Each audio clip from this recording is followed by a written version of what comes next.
It's time to talk NFL draft again on the Lads Football Network, Seattle Seahawks. And of course, that means Corbin Smith is joining us from SI.com/NFL/Seahawks. You can also catch him on the Locked On Seahawks podcast. Corbin, good to talk to you again. Great to see you again. All right, so Corbin, the draft is over, and we talked before the draft, and now we get an opportunity to talk after the draft.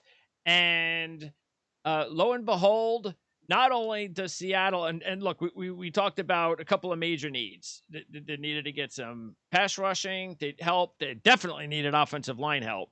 And so when I take a look at the draft, that's exactly what Seattle was able to accomplish with Charles Cross, first of all, Boye Mafe with their second pick, adding Abraham Lucas. And really, isn't there a distinct possibility that both Cross and Lucas could start week 1 opening day?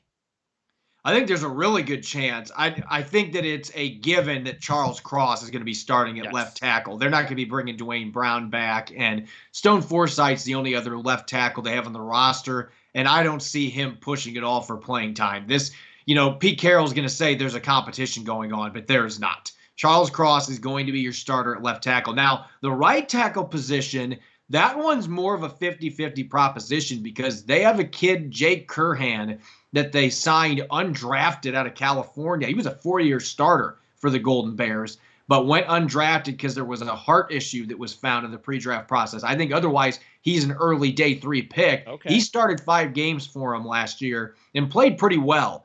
And he's been getting the first team reps here in OTAs. That doesn't necessarily mean anything. I would think Lucas has a great chance to be able to push for that job once we get to training camp in the preseason. But I don't think Curhan's going to be giving that up easy, and the organization likes him. So that position's where the competition's going to be at. But certainly Abraham Lucas has the edge in athleticism and upside, so he could be starting week 1. You could have 2 bookends that are rookies starting in week 1 in front of Drew Lock or Geno Smith. And the one thing I also noticed is, and I wrote down in my notes after we spoke, the fact, and just overall research, that one of the main issues with Seattle's offensive line was pass protection. So lo and behold, they get 2 offensive linemen that specialize in pass protection. Both of them need to improve, maybe get bigger, get more functional strength to help in the run game. But the major assets that both Lucas and Cross, especially if Cross, bring to the table is they're very good pass protectors. They are, but I think the thing that a lot of fans don't understand, because there's a misconception out there that if you play in an air raid offense, that automatically means that you are weak in run blocking. Go watch some games with Charles Cross in the SEC. Yeah, Mike Leach is not going to run the football very much in an air raid offense, but particularly the LSU and Alabama games, you're facing 4- and 5-star recruits throughout the front 7, and he was just knocking guys off the ball. He has a much better run game acumen than I think a lot of people realize. There's going to be some growing pains because he hasn't played out of a 3-point stance. That's going to be an adjustment for him, but this kid is so physically gifted from an athletic standpoint, and he plays with physicality. And Abraham Lucas, watch the Senior Bowl clips. He didn't look like he cared at all that he had his hand in the dirt and it wasn't something he was used to doing. He looked totally comfortable doing it, and he plays a physical brand of football. I love how John Schneider put it. He might be a man of faith, but you won't know it on the football field with the way that he plays, and you can see it on tape. So, yeah, they would not be drafting these 2 guys with the way the Seahawks like to run the football if they did not believe they had run blocking skill.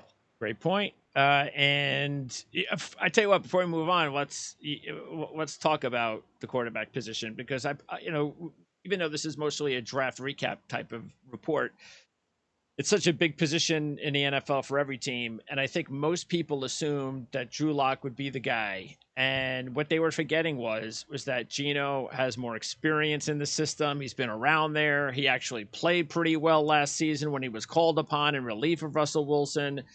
And, most people have this misconception, or maybe they're right. Who knows? We'll find out about, well, he's just a bust. He's not real good. He hasn't done anything in the NFL. He's just a journeyman. So why not give Drew Lock the opportunity when you're kind of still in a rebuild with these, with a guy like Lock might fit better. So Do you think Geno Smith has from what you've seen and what you've heard, does he have the leg up, even if it's just maybe 51-49% for that starting job?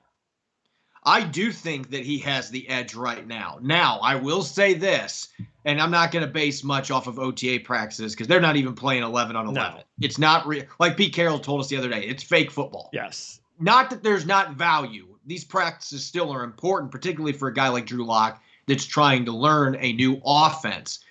But I will say this, he made a couple fantastic throws during 7-on-7 Monday, and there was one in particular that Russell Wilson just didn't make very often. And obviously, Russell Wilson's an incredible passer, but when it comes to passing down the seam to tight ends, that is just not something that Russell Wilson did very often, and he wasn't very good at it when he did make those throws.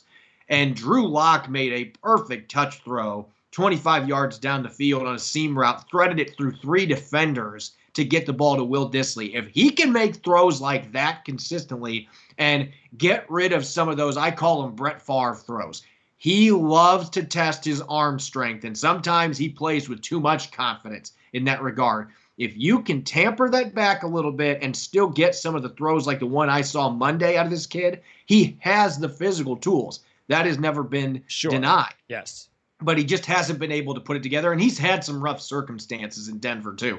And he's not going to make excuses, but certainly that set him back some. That being said, Geno Smith's got locker room backing. This team really loved the way he played the 3 games last year. They felt they could have won all 3 of those starts, lost 2 of those games by 3 points apiece. And he made some big mistakes late in those games, but he really put them in positions to win. And he's a competitor, and we know that Geno Smith's got talent. He was a second-round pick coming into the league, and he was with the Jets, who just are notorious for ruining quarterbacks. So I don't know what necessarily is going to play out there, but I've predicted the last few weeks. I think Geno starts week 1. I'm going to stick with that for now. There's a lot of time for that to change, but I do think familiarity is going to be a big deal, and the fact he's got locker room backing is going to be important as well.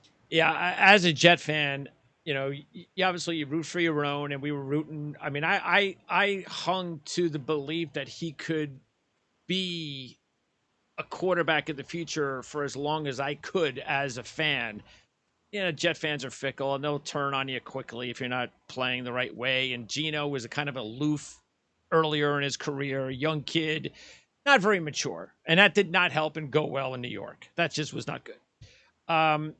But there were really good flashes. And on a team that wasn't very skilled, I thought he did a really good job. Matter of fact, I think there was a primetime game against Atlanta, I believe it was, where he didn't light up the scoreboard, but they won the football game. He didn't make a ton of mistakes.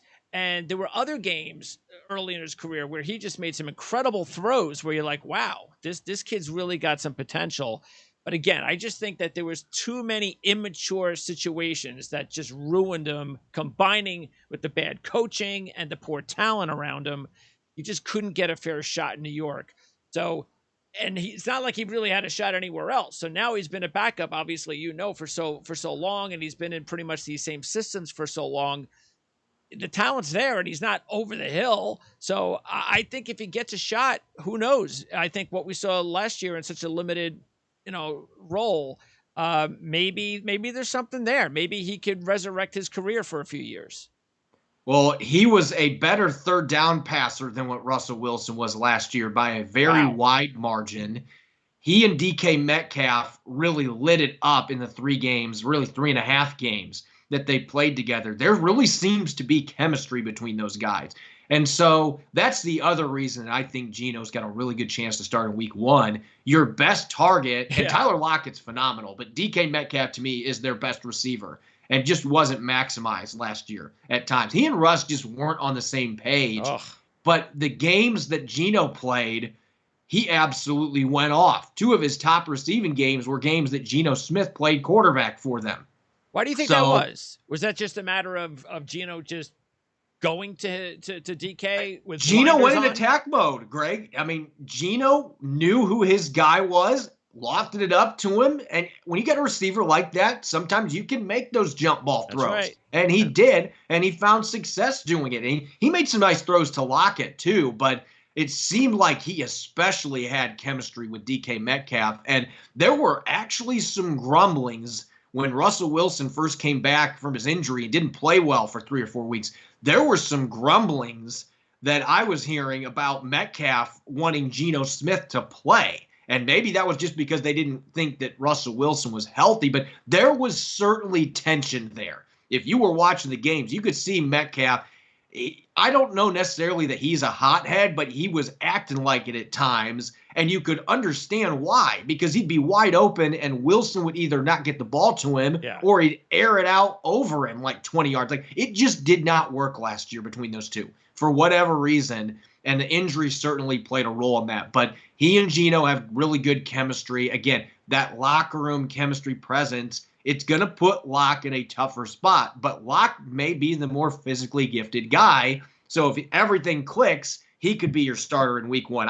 I'm just predicting Geno Smith right now, though, at this point. What I remember about Locke overall, matter of fact, you could check out ourlads.com. They have posted, you just click his name, you can see their profile from last year in the draft guide on Locke. And it being more of, there was a lot of inconsistency with, his delivery, and he was just footwork. So, and that takes time. It sometimes, and to be rushed into a starting job, just like Geno Smith was, Sam Darnold was, some of these players just need time and shouldn't be thrown into the wolves. And I think people then, fans especially, they get a bad take on a player that just shouldn't even be in there in the first place. Yeah, it's certainly, again, you look at the circumstances for Drew Lock, and he's not going to make excuses for it. He could have done some things differently in Denver. But, I mean, going into the 2020 season, they fired their offensive coordinator that he went 4-1 with as a starter in a system that he really liked.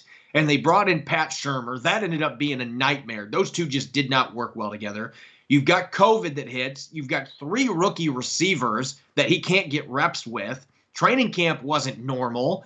So, again, these circumstances are things that have been thrown out there. And I think that John Schneider and Pete Carroll genuinely believe that he can still be the guy. That being said, Pete Carroll's been very complimentary about Geno Smith dating back to last season. I mean, they believe in him too. So, maybe these two guys are going to get the last laugh, and whoever wins that job is going to be better than anticipated. Or it could end up being a train wreck, and the Seahawks will be having the number 1 pick next year. Nobody really knows. Yeah, that's true. But both these guys have physical talent that if they put it together in the system with the weapons that the Seahawks have, and maybe an instantly better offensive line with 2 really good rookie tackles, they're going to go through their growing pains, but they might be upgrades. And in the long run, they're certainly going to be. Then this offense could end up being a little better than I think people anticipate. Not going to be lighting up scoreboards, but it could be a competent offense with a good running game. And if the defense plays like Pete Carroll wants it to, then suddenly, maybe this team surprises people a little bit. Again, it's that quarterback position in the NFL. It changes and improves teams immensely if you can get the right guy in the right system. All right, now you mentioned the running game. Kenneth Walker was the second of 2 picks in round 2. And Walker, pretty much a consensus number 2 running back prospect in the draft. Tremendous season last season in his 1 year with Michigan State, Doak Walker winner, Big Ten Offensive Player of the Year and all that. But what really made him a running back, somebody to keep an eye on, was the fact that, he was a no-nonsense, north and south, breaking tackles type of guy. He had home run ability. There are some issues as far as whether or not he has the pass blocking and receiving skills to be an all-around guy. But considering Penny's still on the team this year for at least 1 more year, there's no rush to make him a 3-down guy. The fans have got to be pretty excited to have a talent like that in the backfield, considering a lot of the issues that the running back position has thrown upon Seattle's offense the last couple of seasons. Yeah, I think when this pick was initially made, there was a lot more uproar than celebration because Seahawks fans remember Rashad Penny getting picked in the first round and being upset about that, feeling like we're wasting resources at a position that we could get a really good running back on day 3, like we did with Chris Carson. But the Seahawks don't do things like most of the other teams in the league. They want to run the football. They want to get back to doing that. And Chris Carson, speaking of him, we don't know if he's going to even be able to play football again. And as soon as this pick was made, I mean, I asked Pete Carroll after they finished the second and third round, what does this mean for Chris Carson's health? And he didn't come out and say he's not going to be able to play. But I thought the response was pretty ominous if you were listening to it closely. I mean, they would not be investing the number 41 overall pick with Rashad Penny already on the roster in a running back like Ken Walker III if they had any confidence that Chris Carson was going to be able to play. I hope he can come back because I love watching Chris Carson play. But coming off neck surgery, cervical fusion surgery at the running back position, I just find it hard to believe that he's going to be able to play. I hope he can prove me wrong because, again, I love the guy. I love the player. He's fun to cover. But it just seems to me like this spells the end is coming for him. And we'll find out here pretty soon what's going to be happening on that front with the calendar about to turn to June 1st. I could see a move coming here soon on that front if Chris Carson, they feel, is not going to be able to play. This move signaled to me that that was coming in the near future.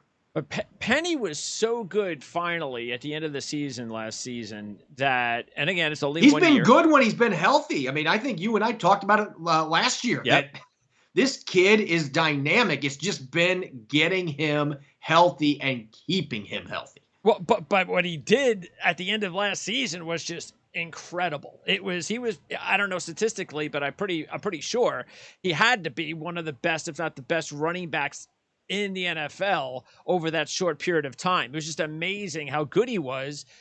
Now, whether or not he can do that for the long haul and stay healthy, but if he does, it's a great situation, and you could worry about his long-term contract and all that other stuff after that. But if something happens, he gets hurt, at least now you got Kenneth Walker. Yeah, they've got a nice insurance policy, a player that can push Rashad Penny for carries on day one, because that's the type of talent that Ken Walker III is. But you mentioned that finish for Rashad Penny. I don't have the full stat in front of me right now, but I unearthed this on Pro Football Reference when the season ended. In the last 6 games of a season, he and Barry Sanders are the only 2 running backs in NFL history that averaged over 6.8 yards per carry, had at least 6 rushing touchdowns, and over 685 rushing yards in those 6 games. Those are the 2 guys that have done it. And I'm not saying he's Barry Sanders too, sure, but I mean, they're 230-pound running backs aren't supposed to be able to have the breakaway speed that Rashad Penny has, and he put it on display those last 5 games, just ripping off a bunch of big runs. Here's another fact for you. Jonathan Taylor led the NFL last year in 25-plus yard runs. He was tied with Rashad Penny at the end of the season. They had 8 apiece. Wow. Rashad Penny did it on more than 200 carries fewer. Yeah. That's the type of explosive running back that we're talking about. Absolutely. In Rashad Penny. So they're hoping that they can take whatever was there those 6 games and they can put it over a full season. This guy could run for 2,000 yards. That's the type of talent that he has. I agree. Just hasn't been able to stay healthy. It's going to be interesting to see where he gets drafted in fantasy leagues, because who's going to take a chance? I would take a chance if I had a number 1 running back. I would definitely take a chance on him being my number 2 running back, because if the ceiling is just incredible. And then maybe you draft Kenneth Walker after that, a few rounds later, just in case. All right, there was 2 other players on offense the team drafted. They both were the last picks in round 7, the wide receivers. Now, I know Bo Melton being a Rutgers fan, so I know exactly what kind of player he is, explosive player.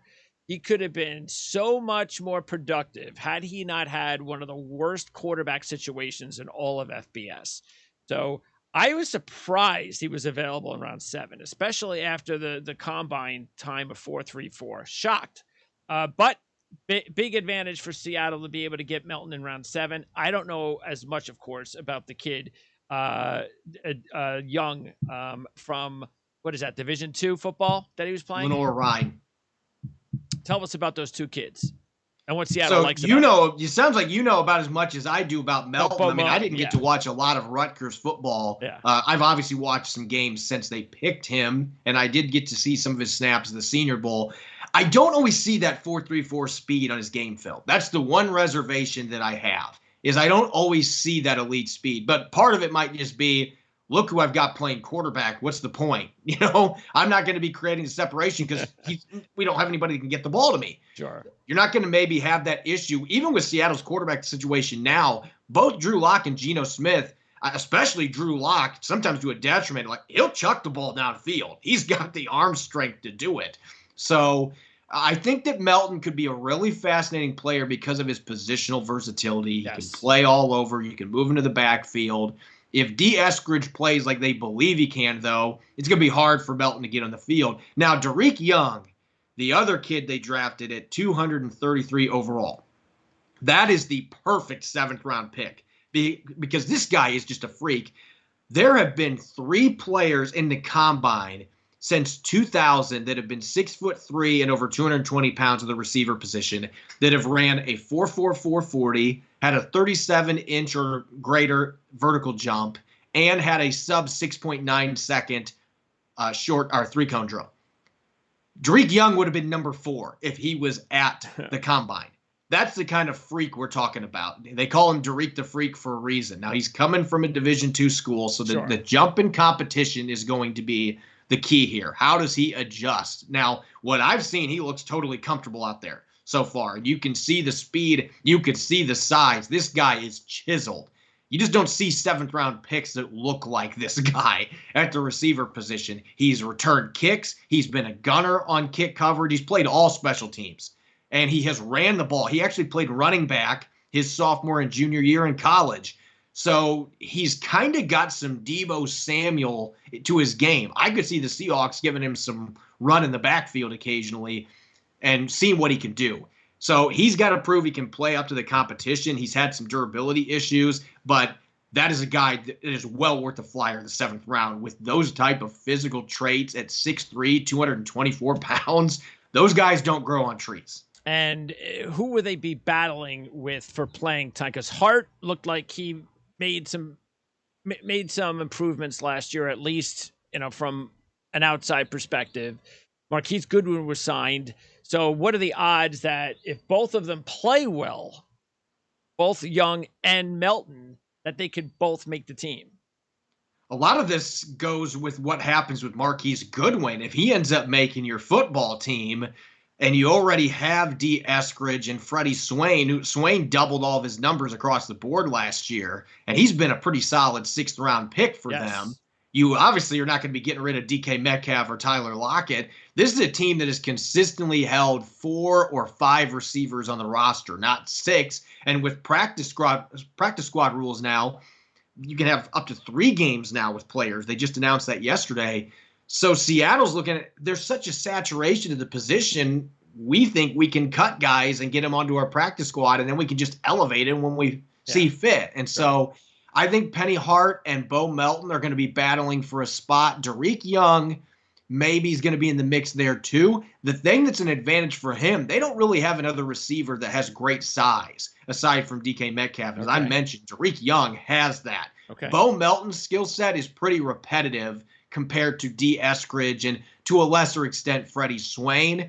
So that might actually make it a little tougher on him to make this roster. If he returns kicks really well, though, that gives him a chance. Both these guys are going to be battling on special teams. So I'm not going to say it's impossible they both make the team, and there's no guarantee Marquise Goodwin makes this roster either. They're going to be giving him a look because of his experience and speed, but that is going to be one of the most competitive positions on this entire roster. And you got guys like Cody Thompson that also have played some snaps for him. So, I mean, it is deep. It's crowded. They might keep 5. So you're going to have some pretty good players that are going to get cut there. All right. Now, on defense, mentioned Mafe from Minnesota as the top defensive player in the draft, round 2. Matter of fact, 8 and 9 back-to-back. Walker 9, Mafe 8.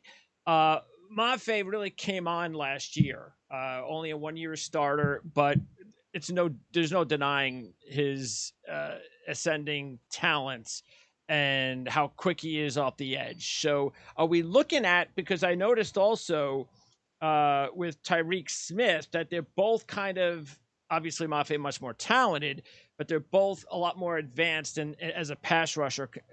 When you're talking about the run game, they need a little bit more work there. So are we looking at maybe at least to begin with, Mafe is more of a pass rush specialist, and hope that he can develop into more than that. Yeah, I think that that's exactly how the Seahawks are going to use him because they've got Darrell Taylor and Uchenna Nwosu, who I think will be their starters at those outside linebacker spots. They're going to a 3-4 defense. They're still going to run some four-man fronts, but they're going to run a lot more 3-4 looks. And Boye Mafe, in my opinion, that really sets him up favorably to have success because being a run defender, that's not a strength in his game as a guy with his hand in the dirt. And he didn't do that much at Minnesota anyway. So this is going to allow him to be playing in a 2-point stance. And the thing that he does that is so underrated, go back and watch Minnesota against Ohio State. There were 3 or 4 times that he was covering a running back on a wheel route along the sideline, and he was hip to hip with the dude. That's the athlete we're talking about. But he's very comfortable in coverage, and the Seahawks have talked about that. You need a guy, if you're running a 3-4, you need outside linebackers that can pin their ears back but can also drop back occasionally. And that was an issue that the Seahawks have had the last couple of years. They've had some guys that could rush the passer, but they couldn't drop back, or vice versa. That's why KJ Wright isn't here anymore, because he didn't offer the pass rushing chops to play that position they were looking for. Boye Mafe can do both of those things. And if he grows into a run defender the way they believe he can, and I think playing that off-edge position gives him a better chance than if he was a traditional defensive end in that regard. Yes. If he develops that way, this guy can be a long-term starter that ends up having Pro Bowl, maybe even All-Pro type ceiling. That's the type of athlete that we're talking about. He's got well-developed hand technique, too, for a guy that hasn't played a ton of football at the college level. He's got some pretty filthy moves and handwork. He does. He showed that off at the Senior Bowl. So they are very, very excited about this kid. From what I've been told, Arnold Ebiketie was a guy they were really wanting, but Boye Mafe was there. It was basically 1A and 1B that they thought they could get in the 40-41 range. They ended up getting one of those guys in Boye Mafe, who is going to be a great scheme fit for them. Yeah, you mentioned. I mean, he has. That's the one thing about him. He has like advanced pass rush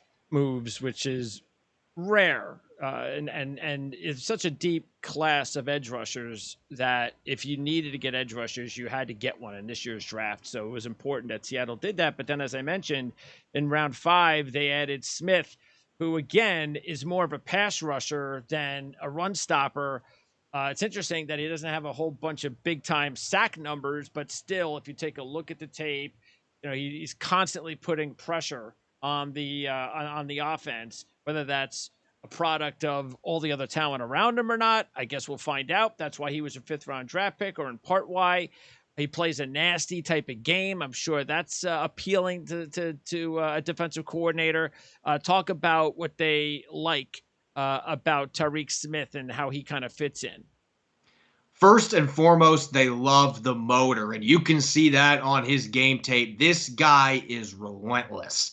Whether it's chasing down a running back from the backside, chasing a quarterback down. And you mentioned the talent around him. I actually think that's why he had such low sack numbers, because he was generating pressure, but then one of his buddies would get the sack, and it happened all the time.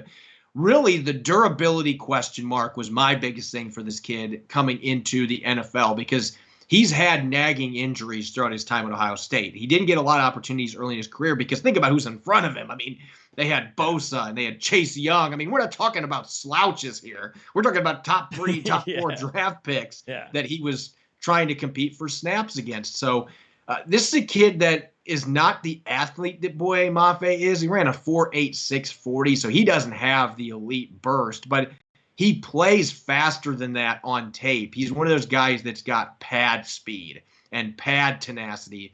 His run defense leaves something to be desired, but I think playing in a 3-4, which he has not really done, he was a traditional defensive end in a 4-3 at Ohio State. I actually think that's going to help him. I mentioned that with Mafe, playing more off edge where he's really just sealing the edge and not necessarily having to play in the trenches a lot, I think is going to help him as a run defender. And I think he's got enough burst to be an impact guy in a rotational capacity. I expect both of these players, Mafe and Smith, will be on the opening day roster. And I think both of them, to varying degrees, are going to get plenty of snaps on game day. I think Smith could be a high upside 5th-round pick for them.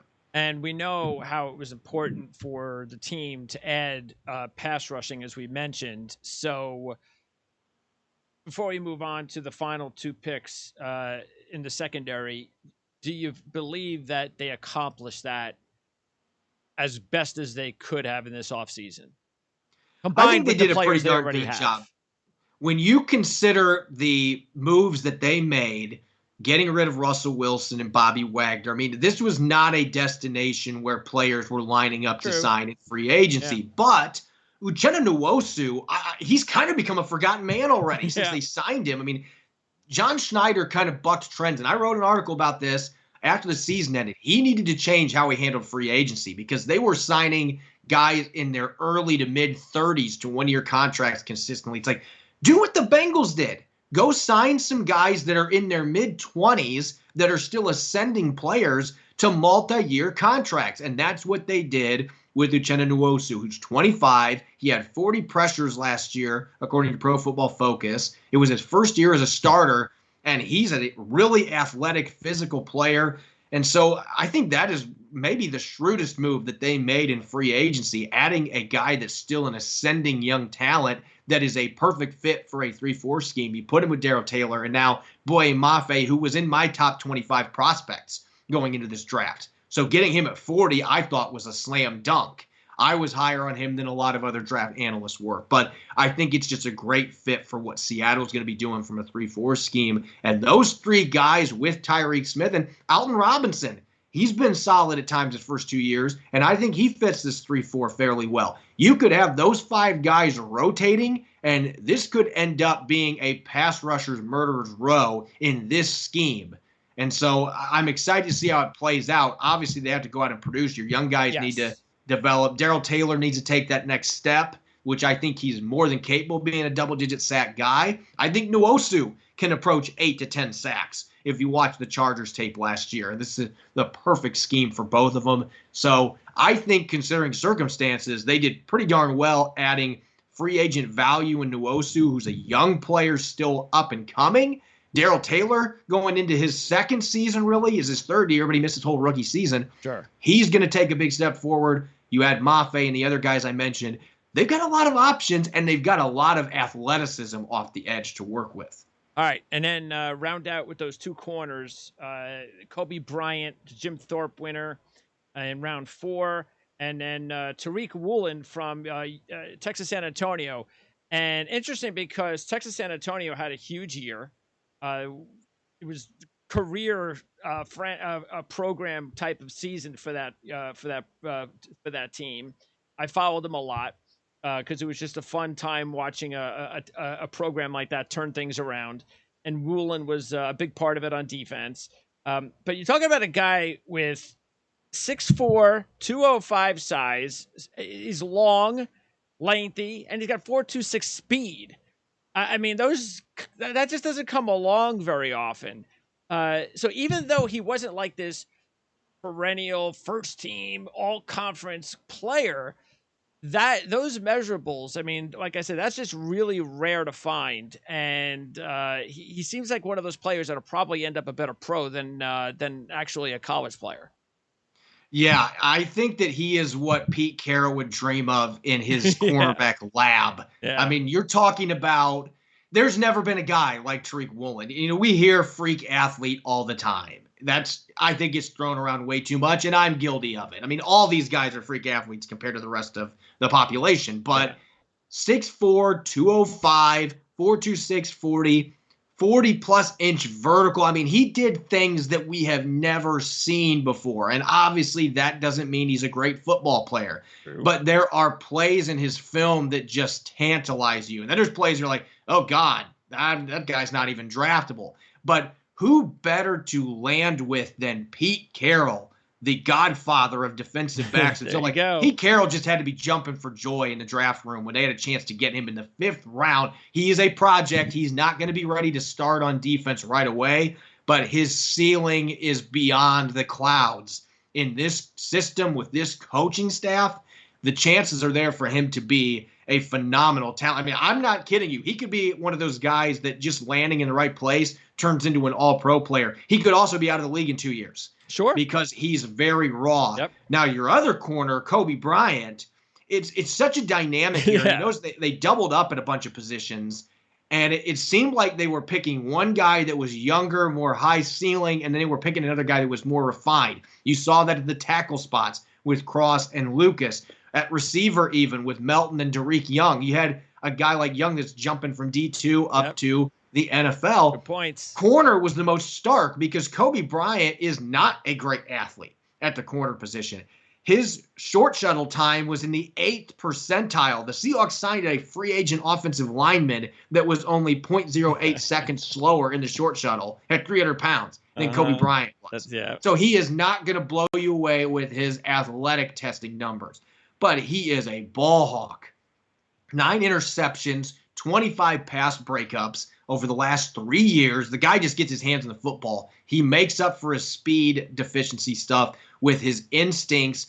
And I think he could be a starter with Sidney Jones in week 1. I think that he jumps out with Charles Cross and Abraham Lucas as the most likely to be playing starter snaps opening the season because he's so polished and he's such an underrated guy. He just makes up for that athleticism. Now, maybe it'll be too much for him in the league, but the few snaps I've gotten to see him so far, I mean, you can see the instincts. The guy knows how to read receivers, and he's just got that savvy that you can't teach. So you could really have 2 long-term starters in those guys. The path that it's going to take to get them there, though, is going to be a lot different. Yeah, and like you said, the contrast is incredible because, Woolen was playing wide receiver in 2019. So there's no question about the time that he needs to continue to develop. While Bryant, I mean, he's there playing with Ahmad Gardner, and Cincinnati goes to the playoffs, which is incredible, and everybody rooting for Cincinnati. Well, those guys were a major part of it. Yes, Ritter was, and the quarterback gets all the glory, but really Cincinnati's defense is what was the strength of that program under Luke Fickell, and still is, but they're going to miss Gardner and Bryant big time. But Bryant was the one that won the Jim Thorpe Award. Now, I know that's not always college is always going to give you the right player based on overall NFL talent, but that just shows you how good Bryant was, that he actually won the Jim Thorpe Award on the same team with Ahmad Gardner, who ended up as a top 5 draft pick. So, yeah, he may not have the measurables, but, a highly intelligent kid. And does that mean... Just a really good football player. And a very good football... Very polished football skills. Yes. By the way, does that mean that you think there's a chance that Kobe Bryant then what? Is he battling it out with Trey Brown for that spot? Well, Trey Brown's got to get healthy first. He's coming back from a patellar tendon injury, and he's not going to do anything at least until training camp. Okay. We haven't gotten too much of an update from Pete Carroll on his status. Artie Burns, they signed from the Bears, probably the other one that's going to be in the mix there, and he is playing for Sean Desai, who was his defensive coordinator in Chicago. So that may help him win that battle. But I could also see if Trey Brown comes back, they're not going to be cutting Tariq Woolen because he's going to get swooped up real quick. Yes. So, Artie Burns could be a starter, or he could be a guy that was signed in free agency for near veteran minimum, and he's gone at the end of camp. Yes. There's a huge gap there for him. So those are the guys that are going to be competing out there. And, of course, Tariq Woolen's going to get the opportunity to compete. I just don't think that he is refined enough at this point that he's going to be ready to start. Now, maybe Pete Carroll will work some magic, and we could have Trey Flowers 2.0 where he's starting in week 1. But I don't know that Seahawks fans should necessarily be wanting that because of how unpolished he is. Now, I can see at some point this year him getting some action, but to start the season, he's just not going to be ready for that. All right, and there were 3 players that were signed that caught my eye. One was a draftable player. Our lads graded 6th round for Bubba Bolden. I saw a lot of Bubba Bolden action. Matter of fact, I did a Miami show with Gary Furman, who covers the Miami Hurricanes for Rivals 2 years ago. So I watched a lot of Miami football, and I was totally unimpressed with Bolden because he was a guy that a lot of people felt had 2nd, 3rd round draft ability, but he just did not play well the last few years of his career with the Miami Hurricanes. But what he does bring to the table is an elite special teams ability, which I would believe that's the reason that really Seattle likes him. And the other guy is Joey Blunt, the safety from Virginia, who actually was a lot more productive than Bolden was for the Cavaliers. And then the guy on offense that I was intrigued by is Shamarius Gilmore, the offensive guard. I mean, here's a He's guy. the one that I said ran almost as fast in the short Oh, shuttle as okay. Kobe Bryant. Okay. Yep. And Gilmore, I mean, it's incredible. This guy, and I know it's Georgia State, but here's a guy who started 59 games, 60 straight games played, was an all conference 5 times, and second and first team the last 2 years. So he could have been drafted, I thought. But again, the level of competition and all that, I still think that he's an intriguing rookie signing. I don't know if there was anybody else that caught your eye who they signed, but those are the 3 guys who caught my eye. Gilmore would be, to me, it's 1A and 1B. And I know I've made that reference a couple times here, but I think it's going to be really hard for an undrafted rookie to make this football team with 9 incoming draft picks and the free agent moves they made. But Shamarius Gilmore could be a guy. I actually wonder if they should consider seeing if he can play center, because their depth behind Austin Blythe there. Kyle Fuller has not played well when he's gotten opportunities. Dakota Shepley's never played center in a regular season game. If Shamarius Gilmore could play that spot, he's got a roster spot as far as I'm concerned. With his run blocking ability, only 8 sacks allowed in over 2,000 reps at Georgia State. I mean, I don't care where he's playing at. It's D1. Yeah, so I agree. He's just a really productive, athletic player, durable. It's the kind of guy that's a good fit for his own blocking scheme, too, with that athleticism. So I just think he's got a pretty good chance to make this football team, especially if he can play center. But the other name I'm going to throw out there, one of those safeties might make this team because they do have some injuries there and they could use some special teams help. And they have a lot of guys heading towards free agency. Okay. It's the bottom part of the depth chart, like Ryan Neal and Marquise Blair. But Levi Jones, if you want to go with full name, Vi Jones from North Carolina State would probably be my most likely guy to make this football team. Okay. And I'm not kidding you, Greg, watching the rookie minicamp, I had to do a double take because he was wearing KJ Wright's number. And he's got long arms. He's really athletic. He's tall. He looked to me like a lighter version of KJ Wright, a lighter, more athletic version of KJ. Not a lot of the same physical tools necessarily, but I had to do a double take. I'm like, did KJ go on a weight loss plan and get re-signed? But you watch the tape. And this guy just pops off the tape as a defender and a special teams guy.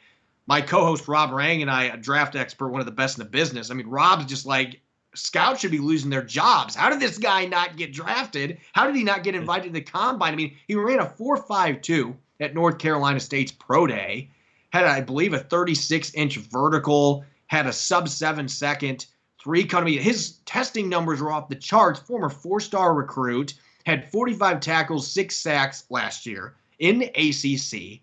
And this guy had a season that he blocked 3 field goals. So he used those long arms on special teams. Wow. So I'm going to keep raving about him because I was impressed. I thought, rookie minicamp, you can only get so much from those. It's basically a glorified walkthrough. But, like, you can tell athletes, though. And this kid, you could see him just moving around. It's like that kid does not look like an undrafted rookie. He looks like a guy that's going to be battling for a backup job and maybe could push for playing time down the road.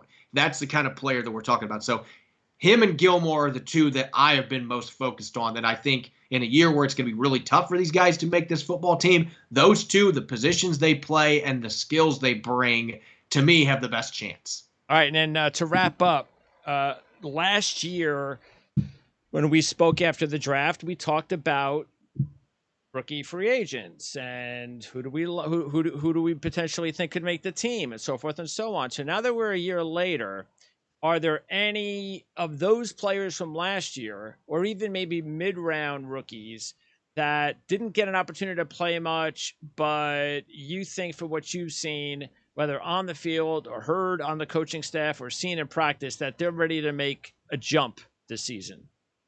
Honestly, Greg, there's not really a candidate that jumps out unless it's Jake Curhan, who started those last 5 games at right tackle, and he and Abe Lucas are going to be battling it out at that position. I truly believe that one is a competition. Those 2 guys are going to be duking it out, and it's really a 50-50 who's going to be your starter in week 1, because Curhan looked pretty good late last year. John Ratigan, their undrafted linebacker out of Army, is coming off a torn ACL. If he was healthy, I would be keeping a close eye on him because the coaching staff really likes him. He had 10 special teams tackles last year, athletic, has Okay. enough size that he can play 3-4 off-ball linebacker, but he's got a ways to go till he's going to be ready to play. He injured his knee in December, so was a late season injury. Those guys have a hard time coming back in time for training camp, but I was told he is ahead of progress, so Okay. maybe he gets back. Ratigan's a name to watch. They only drafted 3 players last year. I don't see Stone Forsythe getting into the lineup.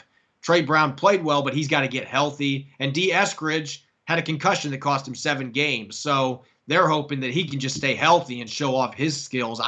As far as a guy that really jumps out on day 3 or undrafted from that group, there's just not a lot of options when you're looking at the players with that small draft class and the 2 guys that did make this roster that were undrafted rookies last year. Okay, and Eskridge, there's because receivers can take a while anyway, whether they're injured or not, especially if they're not first round stud players or talented kids that are, going to get a lot of playing time. But with Metcalf and Lockett, there was no way Eskridge was going to get a ton of playing time anyway.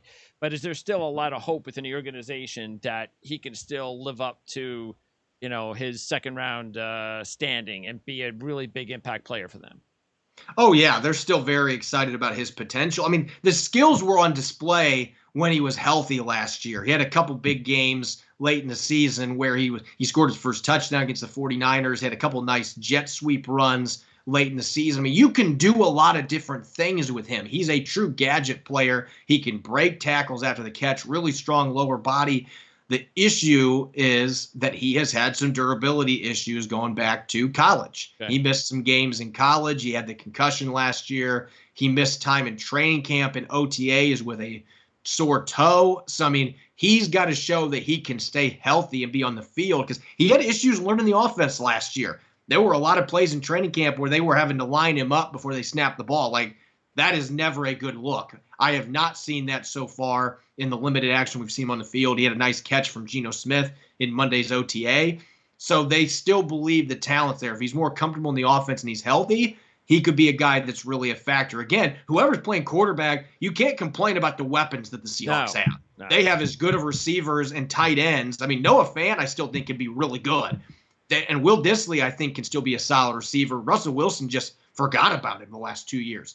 They have a ton of weapons all over the place in the backfield, receiver, tight end. I mean, if you're a quarterback, you got to be thinking, hey, I can be an average Joe, but these guys can make me look great. Yeah. So that's what I'm curious to watch with this team. I really don't think anybody knows what we're going to be seeing. If you're basing it on past play, then the Seahawks are probably not going to be very good because Geno Smith and Drew Lock have not been good for the most part.